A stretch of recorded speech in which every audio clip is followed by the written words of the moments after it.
Predvianočné obdobie je plné charity a pomoci slabším a je veľa projektov, o ktorých by sa dalo hovoriť. Preto po minulom podcaste prichádza Život v Pezinku so špeciálnym vydaním, ktoré venujeme jedinému projektu, čo skoro sa doň môžete zapojiť aj vy v našom meste. Reč je o benefičnom koncerte pre úsmev.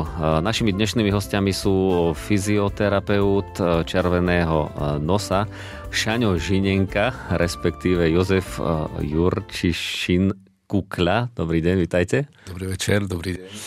No a samozrejme aj organizátor akcie Maťo Farbula, ktorého sme tu už v minulosti mali, keď sme sa rozprávali o akcii Víno pod hviezdami, takže opäť vítajú nás. Ďakujem pekne.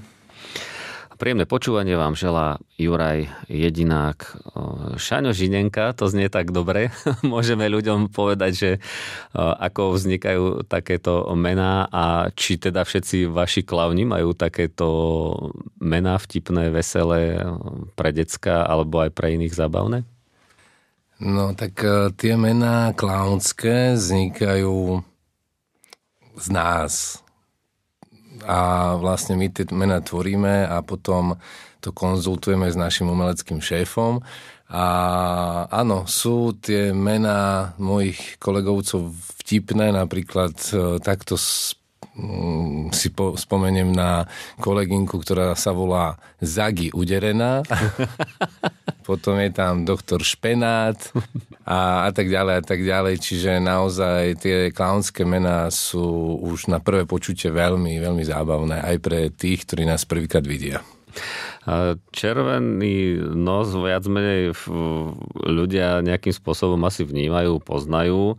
Poďme si skrátke povedať nejakú jeho históriu, či už na Slovensku, kedy sa to objavilo a prípadne aj celú nejakú genézu, ako to vznikalo teda v tom zahraničí. Tak, občianske združenie Červený nos Clown Doctors vzniklo na Slovensku v roku 2004, kde zakladateľ Gary Edwards prijal výzvu pani doktorky Sejnovej. A tá myšlienka bola, aby sa priniesol smiech a radosť do týchto zariadení pre ľudí, ktorí to potrebujú. A asi taký najväčší počet tých klauniat, ktoré môžem spomenúť, je na detských oddeleniach. Je to zamerané prioritne na deti, ale máme aj iné programy, napríklad pre seniorov. Potom máme ešte taký program, ktorý sa volá, že prezúvky máme. A to chodia moji klaunskí kolegovia za deťmi, ktoré sú už v paliatívnej liečbe, čiže k ním domov. A tiež máme aj napríklad taký program, ktorý sa volá, že Cirkus Paciento. A je to vlastne program, kde celý týždeň sme s deťmi a tým deťom vlastne sprostredkúvame cirkusantské zručnosti, a kde oni môžu vlastne si vyvíjať a zlepšovať tú jemnú motoriku. A taktiež aj ako keby možno zabudnúť na ten momentálny ich fyzický a psychický zdravotný stav. Ako to vyzerá v tej nemocnici, keď prídete za tými deťmi, prekvapíte ich náhodne, alebo vedia o tom, že prídete a čo všetko tam spoločne robíte? Tak, chodívame vo dvojici, je to tak dané, okrem programu, ktorý sa volá NOS. Tam chodí jeden klaunský kolega, ktorý odprevádza pacienta na operačnú sálu a potom z operačnej sály naspäť. Ale takto zvyčajne chodívame vo dvojici a tie všetky situácie tak sú v tom zaujímavé preto, lebo nie sú naskúšané alebo dohodnuté vopred. Vzniká to tam a vychádzame z tých ľudí, ktorí tam aktuálne sú. Je to trošku iné na oddeleniach a iné v ambulanciách, pretože v ambulanciách je väčší počet tých ľudí, ktorí čaká na vyšetrenie u lekára. Čiže tam sa musí naša energia rozložiť medzi tých všetkých ľudí, ktorí sú tam. A v tej izbe sú 2-3 deti, čiže tá pozornosť je koncentrovanejšia na tie 3 deti, ktoré tam ležia. A Je to naozaj, za každým je to veľmi zaujímavé aj pre nás, pretože naozaj reagujeme na ich reakcie a podnety, ktoré prichádzajú z ich strany. Ako reagujú tie decká? Tak, deti, ktoré nás už poznajú a niekoľkokrát nás zažili, tak sa tešia na nás. A tie, ktoré nás vidia prvýkrát, tak zo začiatku senzorujú, že čo sa to vlastne deje, kto to vlastne je. Niektoré deti majú strach možno z klaunov ako takých, kde videli možno namaľovaného klauna a niečo to v nich zanechalo. My sa nemalujeme. Naša jediná maska je vlastne ten nos, ktorý mám aj aktuálne na krku. A potom aj kostým ako taký, kde súčasťou je aj plášť. No a tie deti, keď navnímajú to, že ako fungujeme my ako dvojica, klaunská dvojica, pochopia ten princíp a tak sa začnú hneď na tom baviť, dokonca aj interagovať na nás, na naše dialógy, ktoré vznikajú medzi nami. A ešte možno posledná vec k takým tým veciam, ktoré robíte. Aké to je náročné pre vás ako pre klaunov? Asi to nie je jednoduché sa postaviť pred dieťa, ktoré viete obaja, keď ste pri ňom, že má nejakú zásadnú diagnózu, možno ju ani neprežije. A máte nejaký špeciálny tréning, aby ste, povedzme, to dieťa nejakým spôsobom aj nejakým žartíkom nezasiahli nevhodne? Tak teraz to poviem sám za seba, lebo v tomto nemôžem hovoriť za všetkých mojich kolegovcov.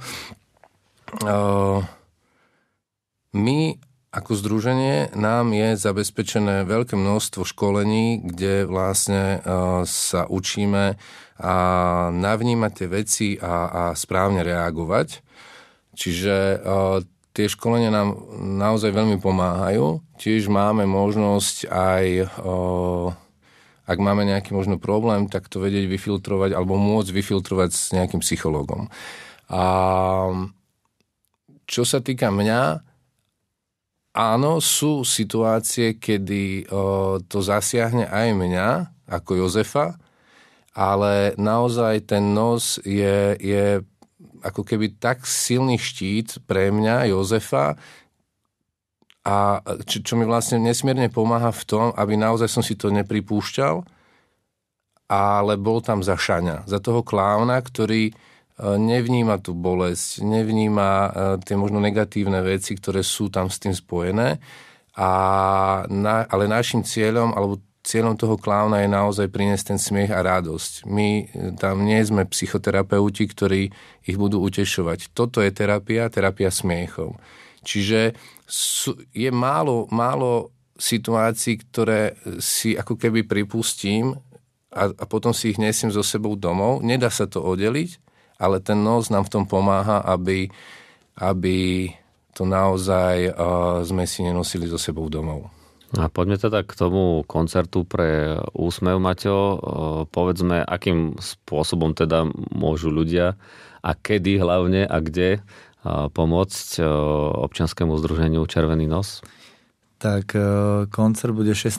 decembra v Dome kultúry v Pezinku a v podstate vstup je dobrovoľný, ale dali sme vlastne také odporúčané vstupné 10 eur, aspoň minimálne, čo by sme boli radi, keby každý návštevník dal, aby teda tá suma bola čo najväčšia, aby sme čo najväčšou mierou pomohli.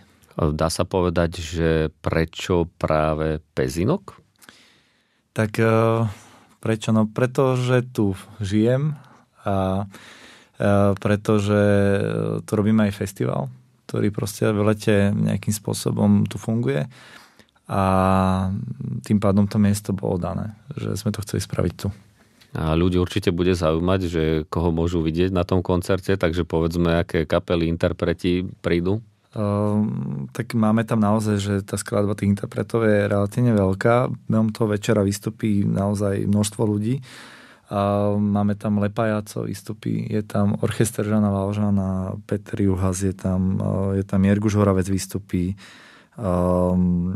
Je tam Spolkov, ktorý vyjde ako spevák zo Smola Hrušky, takže ten tam bude. Máme tam Zverinu a Supu z mojej reči a ďalších. Sú tam naozaj, že to množstvo tých interpretov je veľké a som za to veľmi vďačný a dokonca som bol veľmi prekvapený, že všetci hneď povedali áno a ešte veľa interpretov, ktorých sme oslovili a nemohli z dôvodu, že mali nejaké hrania ešte predvianočné. Tak to podporujú a dokonca sme dostali prísľub, že sú ochotní prezdieľavať minimálne ten event ešte pred tým a podporiť to. Super, takže ochota na strane interpretov je. Akú máš možno skúsenosť s takýmito koncertmi? Chodia ľudia, majú chuť podporiť dobré veci, ako reagujú na takéto benefície? Je to iné v porovnaní s bežnými koncertmi, kde si musia, povedzme, zaplatiť nejakú konkrétnu sumu? Takto ja sa priznám, že takýto typ koncertu robím prvýkrát. Aha, okej, dobre. Čiže aj pre teba novinka. Čiže to pre mňa tiež taká troška, že som sám zvedavý, že čo. Ale my sme sa naozaj, že každý festival Víno pod hviezdami sa snažíme nejakým spôsobom pomôcť. Robili sme takto zbierku pre útulok zvierací, robili sme spoluprácu s deťom s rakovinou. Minulý rok sme vyberali pre jedno dievčatko z mesta s mozgovou obrnou. Čiže vždycky to nejak bolo spojené, že v rámci toho festivalu už ľudia tam boli a mohli nejakým spôsobom pomôcť. Tento rok sa nám podarilo urobiť normálne aj dražbu, kde sa vyzbierala podľa mňa slušná suma, za čo sme vďační. A toto bolo také, že som mal takú potrebu niečo také spraviť. Čo od toho očakávaš? Možno vieš si predstaviť nejaké čísla ľudí, ktorí by na to, povedzme, mohli prísť alebo aspoň možno odhad nejakej sumy, ktorá by sa mohla vyzbierať, alebo sa to ťažko triafa? Akože tým, že to robíme prvýkrát, tak veľmi ťažko, ale ja dúfam, že dojde čo najviac ľudí. Tam tá kapacita tej sály je 600 ľudí, takže ja mám ten najvyšší cieľ. Ja chcem, aby prišlo čo najviac, čiže tých 600 by sme chceli naplniť a čo najviac vyzbierať. Takže pozývame všetkých, budeme dúfať, že príde čo najviacej ľudí. Poďme späť k Šaňovi Žinenkovi. Vieme už teraz povedať, na čo bude použitý ten výnos z toho koncertu? Viete čo, tak to sú veci asi také tiež aj v rámci možno hudby, nejaké hudobné nástroje, taktiež klávni využívajú, tak možno na to. Ten program tiež Cirkus pacientov, ktorý máme, tak tam je tiež potrebných množstvo vecí, ktoré sa vedia aj zničiť pri používaní. Takže asi takéto veci. Prosto na ten chod týchto programov, ktoré máme. A určite nám to pomôže. A Matej, ja ti takto chcem veľmi pekne poďakovať za tento super nápad v mene celého občianskeho združenia. Je to super. Díky. Ja. Aj my ďakujeme, samozrejme. Ešte možno ľuďom povedzme, že či si vedia nejakým spôsobom overiť použitie tých peňazí, buď nejakým spôsobom na vašich stránkach, alebo akým spôsobom tú transparentnosť máte zabezpečenú. Tak áno, máme stránku www.cerveninos.sk a tam vlastne si ľudia vedia presne prekliknúť a jednotlivé tieto podkategórie a aj darcovské konto tu vidím, čiže vlastne všetko je transparentné a čisté. A ešte mi napadá, že na záver by sme sa mohli vrátiť trošku k tomu, čo sme ešte povedali na začiatku. Ak niekoho zaujalo to klaunovstvo, je veselý typ človeka a hovorí si, že možno by som aj ja vedel takýmto spôsobom pomôcť a zvládol by som to, tak ako sa môže stať možno takým klaunom? Dá sa u vás nejakým spôsobom prihlásiť, alebo robíte nejaké ťažké výberka, alebo ako to vyzerá? Áno, sú to výberové konania, ktoré majú 3 kola a ja som sa k tomu dostal prostredníctvom mojej manželky, ktorá mi to podsunula, že choď to skúsiť a ďakujem jej za to. Bolo to veľmi náročné, je to pravda, ale preto, lebo ja som naozaj netušil, že čo odo mňa chcú počas toho výberového konania. Toho prvého kola, druhého a tretieho. Oni mali presný zámer, čiže vedia, čo oni chcú a čo potrebujú. A nejako som prešiel, takže som veľmi rád. A určite, ak má niekto z vás z poslucháčov takúto túžbu alebo myšlienku, že by to mohol robiť, tak je určite dobré, aby ste to išli minimálne skúsiť, alebo my pravidelne otvárame tieto výberové kolá a teraz naposledy myslím, že bolo výberové konanie na západoslovenský kraj a sever, mám taký pocit. Čiže určite si sledujte naše stránky, aj sociálne siete a v patričnej dobe sa prihláste. Držím palce. Fajn, ďakujem chalani, že ste prišli. Budeme držať palce, nech teda na akciu príde čo najviac ľudí. Maťo, ešte raz možno na záver zopakuj ten termín a miesto konania akcie. Je to 16. december, sobota, Dom kultúry Pezinok. Začíname o 19. a program potrvá do 23:30. Všetkých srdečne pozývame. Bol tu s nami dnes teda organizátor akcie Koncert pre úsmev Matej Farbula a takisto aj fyzioterapeut Červeného nosa Šaňo Žinenka, respektíve Jozef Jurčišin Kukla. Vďaka za návštevu. Ďakujem. No a ak sa vám náš podcast páči, nezabudnite o nás šíriť dobré správy na sociálnych sieťach a predovšetkým v celom meste medzi kamarátmi a známymi. Viac informácií o podcaste Život v Pezinku nájdete na našom Facebooku a na životvpk@pkpodcast.sk a to platí samozrejme aj pre záujemcov, ktorí by chceli u nás nahrávať vlastný podcast. Aj na budúce sa na vás teší Juraj Jedinák.